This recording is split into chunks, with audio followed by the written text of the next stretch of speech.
तुमने फिर से वही गलती की। बेटा माफ कर दो। माफ कभी नहीं। मैं बहुत दुखी हूँ। चुप रहो। निकल जा बुढ़िया मेरे घर से। हाँ हाँ निकल जा। प्यारे दोस्तों, आज की कहानी इतनी दर्दनाक है जिसको सुनकर आपकी आंखों से आंसू आ जाएंगे। रमजान के महीने में जब एक कमबख्त बेटे ने अपनी माँ को घर से निकाल दिया तो उस बूढ़ी माँ के साथ क्या हुआ? फिर अल्लाह के करम से उस बूढ़ी माँ को जब एक सांप ने मदद की। क्या थी सांप की सच्चाई और इसने उस बेबस माँ की कैसे मदद की? यह दर्दनाक और सबक भरी दास्तान आपकी सोच बदल देगी। इस दर्दनाक और सबक भरी कहानी को आखिर तक देखें और जानें कि कर्मों का हिसाब कैसे होता है। रात की घनी अंधेरी छाई हुई थी। रमजान की पाक घड़ियां थीं, लेकिन उस घर में सुकून का नामो निशान तक नहीं था।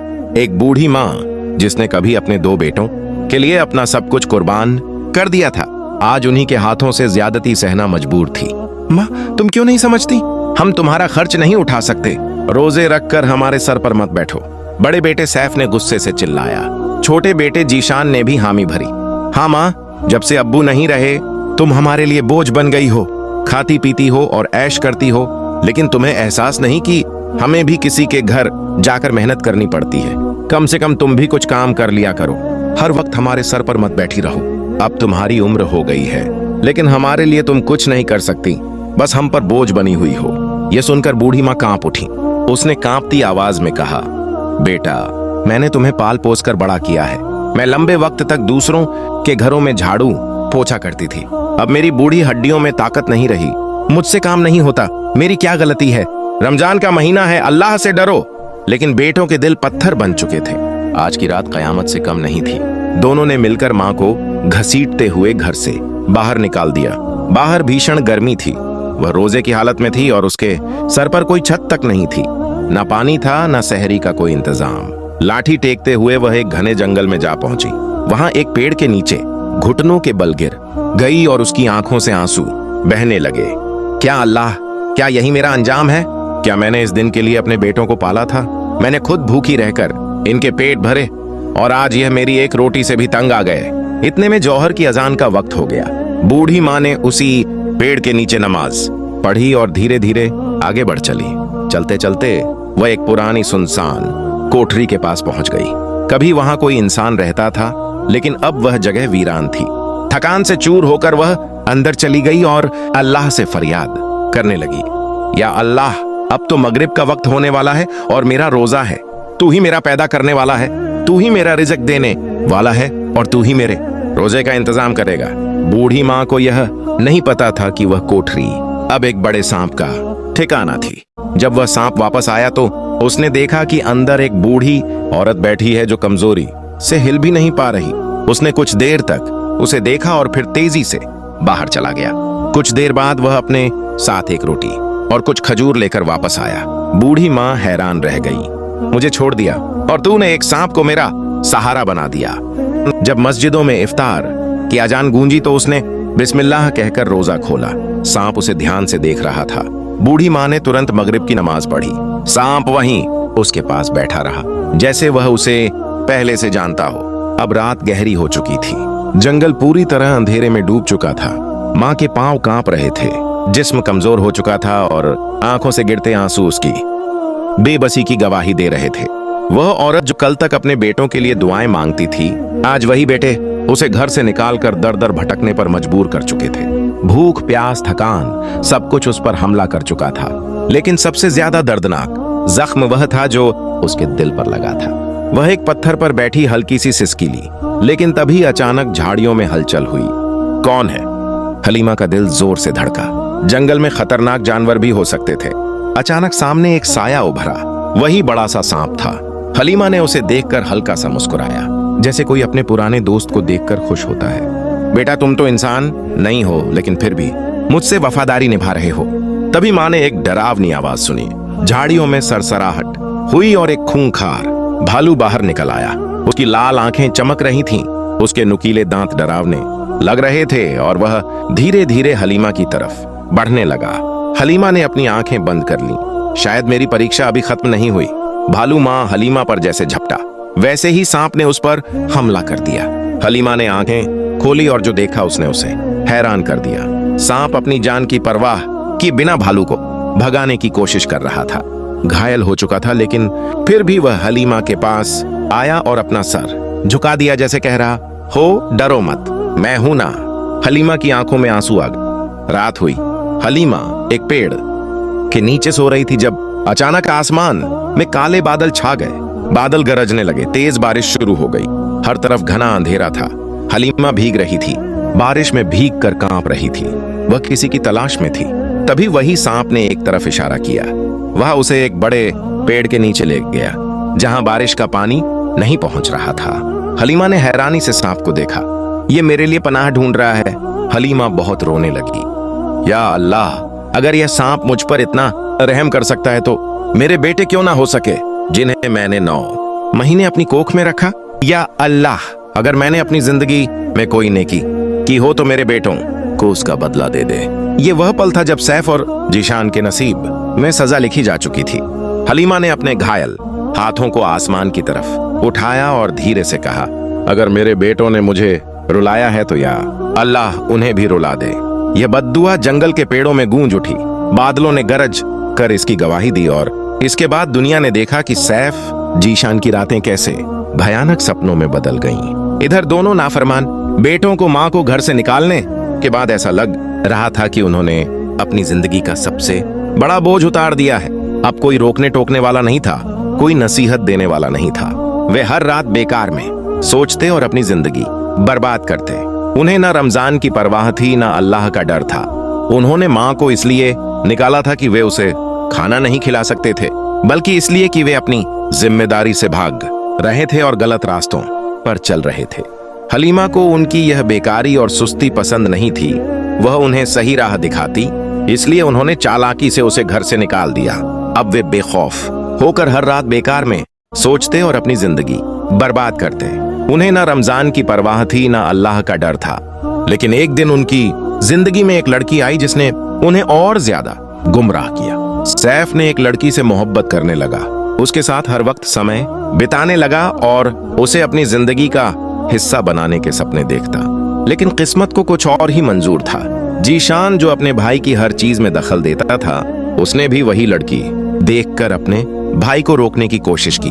दोनों भाइयों को पता ही नहीं था कि यह लड़की उनके बीच झगड़े का सबब बन जाएगी।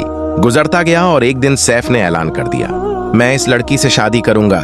यह सुनते ही जीशान का चेहरा गुस्से से लाल हो गया। यह लड़की तेरे लिए ठीक नहीं है, तू इससे दूर रह। सैफ चौंक गया। क्या तुम्हें यह लड़की पसंद नहीं? लेकिन मैंने तो इसे पसंद कर लिया है, जीशान गुस्से में चिल्लाया। तो क्या हुआ? यह लड़की चालक है, तू इस पर वक्त बर्बाद कर रहा है। यह सुनकर सैफ के अंदर जैसे आग लग गई। दोनों भाइयों के बीच झगड़ा शुरू हो गया। मारपीट तक बात पहुंच गई और वे एक दूसरे के दुश्मन बन गए।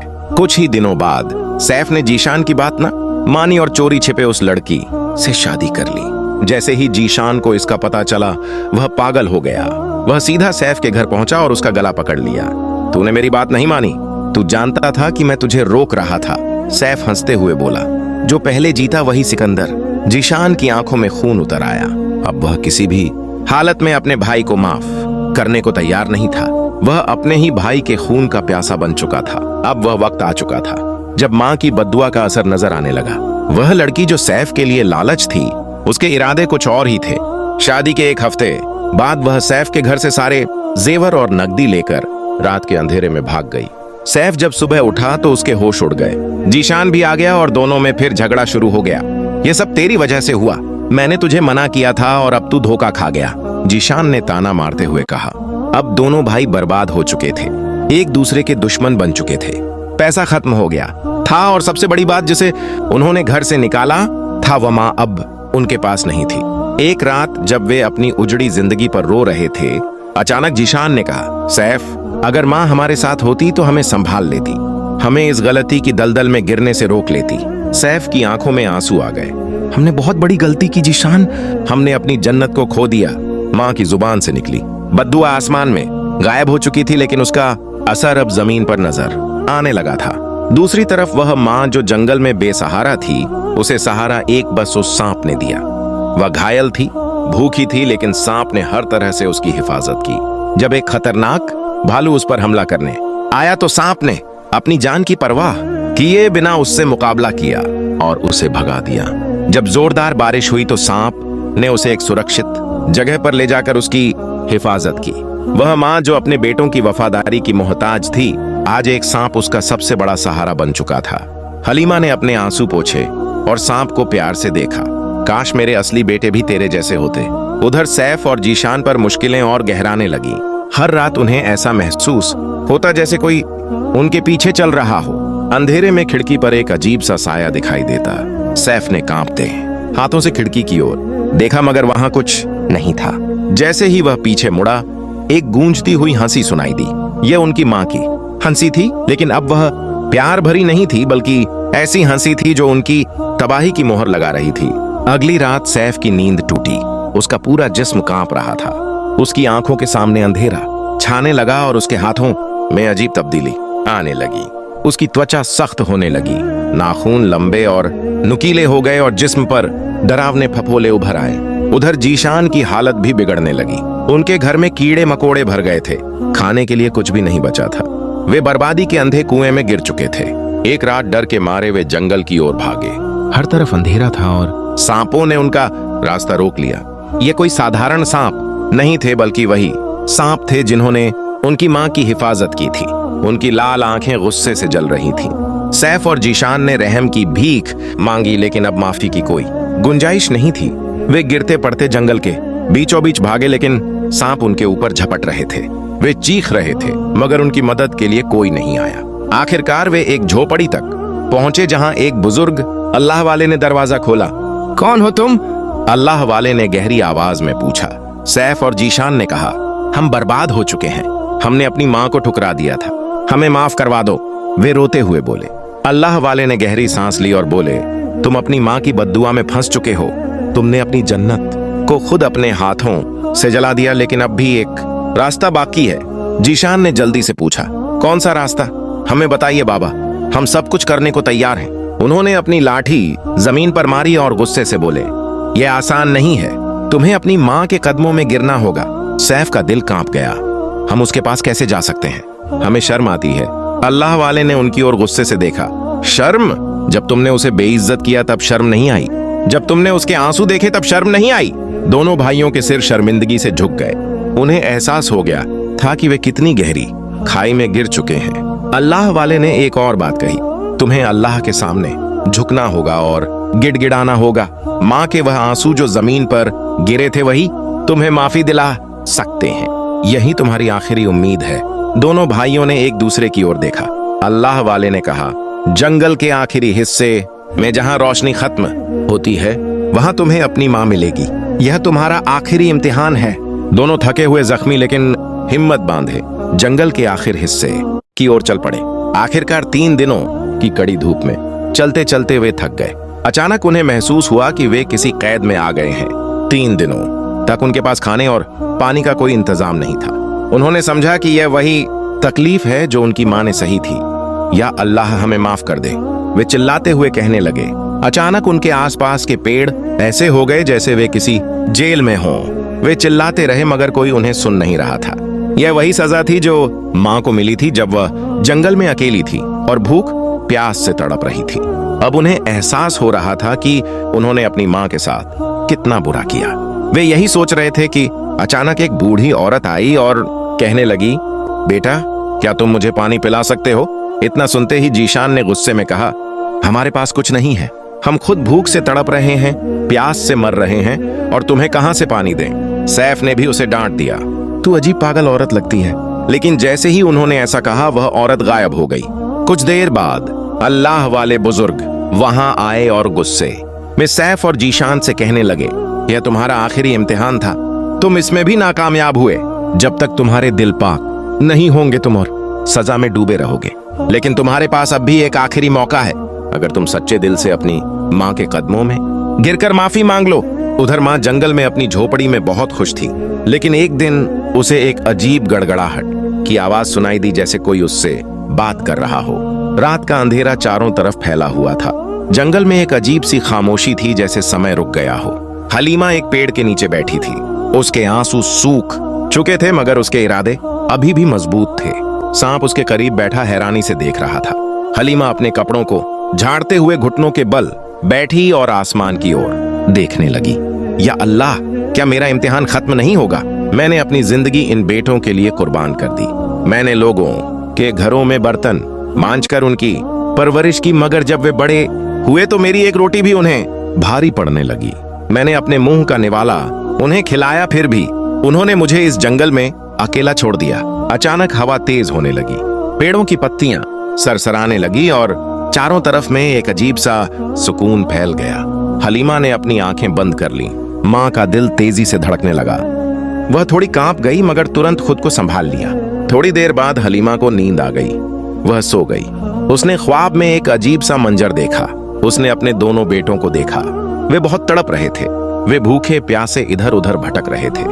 उनके चेहरे बहुत मुरझा गए थे। उनका सहारा देने वाला कोई नहीं था। वे दोनों जंगल में इधर उधर भटक रहे थे। न खाने के लिए कुछ था, न पीने के लिए। ये सब मां ने अपने ख्वाब में देखा। हलीमा नींद में ही रोने लगी। जैसे ही उसकी आंख खुली, वह बहुत परेशान होने लगी और आसमान की तरफ देखते हुए कहा, या अल्लाह, क्या यह मेरी बद्दुआ का असर है? हलीमा के ऊपर मानो बहुत बड़ा तूफान आ गया। उसका कलेजा फट रहा था। उसे अपने बेटों की फिक्र हो रही थी।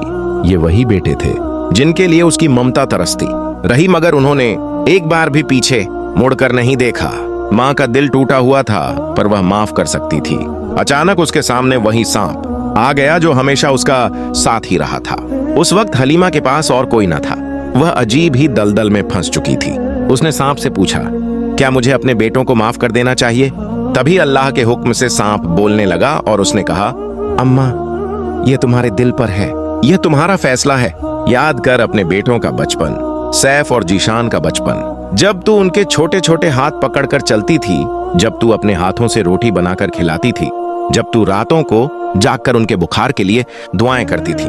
यह सवाल हलीमा के कानों में बिजली की तरह गूंज रहे थे। हलीमा ने ऊपर की तरफ देखा। उसकी आंखों में आंसू थे। या अल्लाह, अगर मैं अपने बेटों को माफ कर दूं तो क्या वे सच में सुधर जाएंगे? दूसरी तरफ सैफ और जीशान जंगल में गिरते पड़ते भाग रहे थे। उनके जिस्म जख्मी थे, कपड़े फटे हुए थे, आंखों में डर और दिल में पछतावा था। सैफ ने जीशान से कहा, हमें अपनी माँ को जल्द से जल्द ढूंढना होगा। वह किस हालत में होंगी? हमने यह क्या कर दिया? वे दोनों बहुत रोने लगे। अचानक ही उन्होंने देखा कि पेड़ों के बीच एक साया हिल रहा था। सैफ और जीशान बहुत डर गए और उनके हाथ पांव कांपने लगे। सामने से वही सांप निकल कर आया जो सैफ और जीशान पर हमला किया था, लेकिन आज इसकी आंखों में उनके लिए हमदर्दी थी।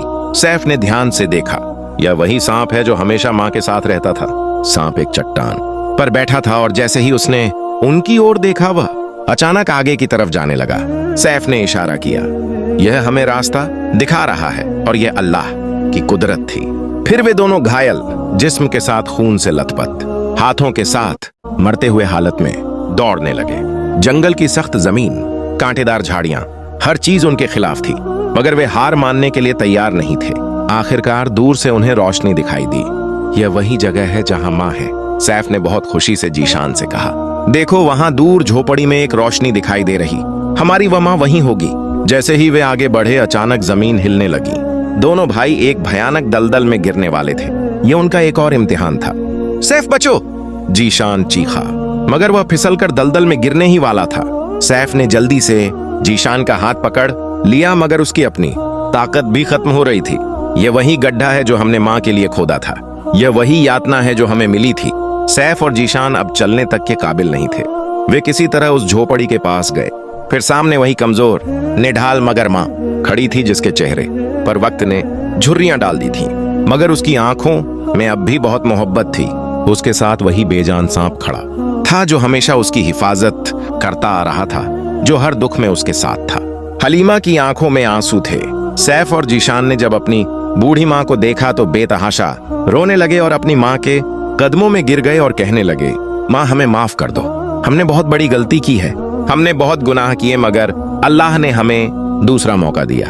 अब हम अपनी जन्नत यानी तुम्हारी दुआओं के साथ जिंदगी गुजारेंगे। मां ने दोनों को सीने से लगाया और आसमान की तरफ देखकर कहा, या अल्लाह मेरी कोख को फिर से पाक कर दे, मेरे बेटों को सीधी राह पर चला दे। यह वह दुआ थी जिसने सब कुछ बदल दिया। सैफ और जीशान ने अपनी मां से कहा, मां हम अब रोजे भी रखेंगे, नमाज भी पढ़ेंगे और खुदा की इबादत भी करेंगे। बस तू हमें माफ कर दे। हलीमा ने हल्के से मुस्कुराते हुए कहा, बेटे, माँ का दिल तो पौधे की तरह होता है और माँ के लिए बच्चे पानी की तरह। अगर पौधे में पानी डालते रहो तो वह मुरझाता नहीं, अगर पानी डालना बंद कर दो तो वह सूख जाता है। बच्चे माँ के लिए ऐसे ही होते हैं। जब बच्चे माँ की इज्जत करते हैं, उनसे मोहब्बत करते हैं और उनका कहना मानते हैं तो माँ बहुत खुश रहती है और उनके लिए दुआएं करती है। और जब वही बच्चे अपनी माँ की बेअदबी करने पर उतर जाते हैं तो माँ की जिंदगी वीरान हो जाती है। फिर अल्लाह भी हमसे नाराज हो जाता है। तुम दोनों के साथ भी वही हुआ। तुमने अपनी जन्नत को ठुकराया, इसलिए अल्लाह ने तुम्हें इतना दर्द दिया, इतनी तकलीफें दी। मैंने दिल से दुआ की तो अल्लाह ने मुझे सुनसान और वीरान जंगल में भी एक सहारा भेज दिया। सैफ और जीशान ने अपनी माँ से कहा, माँ, हमें सब कुछ समझ आ गया है, अब हम सपने में भी ऐसी गलती करने का नहीं सोच सकते।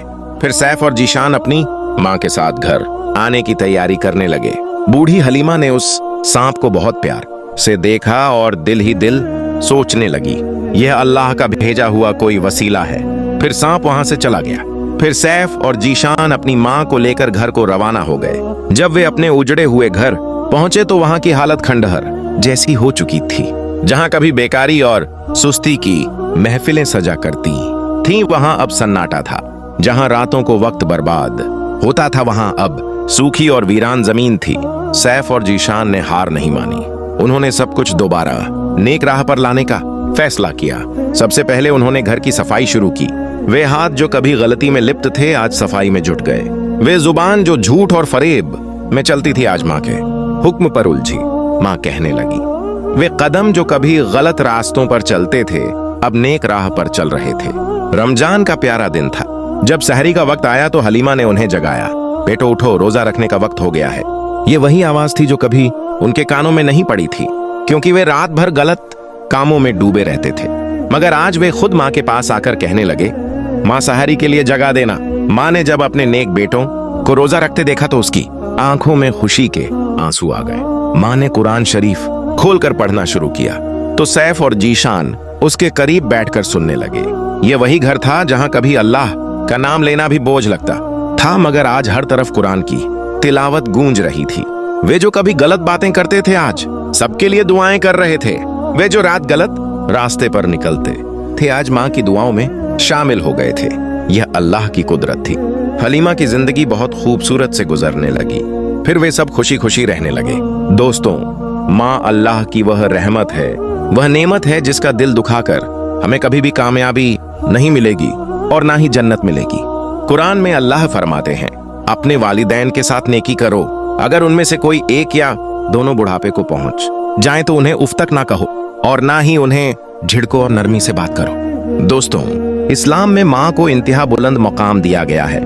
माँ की खिदमत करना, उनकी इज्जत करना, उन्हें तकलीफ ना देना, यह सब इंसान के लिए जन्नत का जरिया बन सकता है। प्यारे दोस्तों, आपको यह वाकया कैसा लगा हमें कमेंट में जरूर बताएं और इस वीडियो को ज्यादा से ज्यादा शेयर करें ताकि यह आपके लिए सदका जारिया बन सके और इसके जरिए सवाब हासिल हो। वीडियो अच्छी लगी हो तो एक लाइक जरूर करें। साथ ही ऐसे वीडियो देखने के लिए हमारे चैनल जी शंकरटिव हिस्ट्री को सब्सक्राइब करें। अल्लाह हाफिज।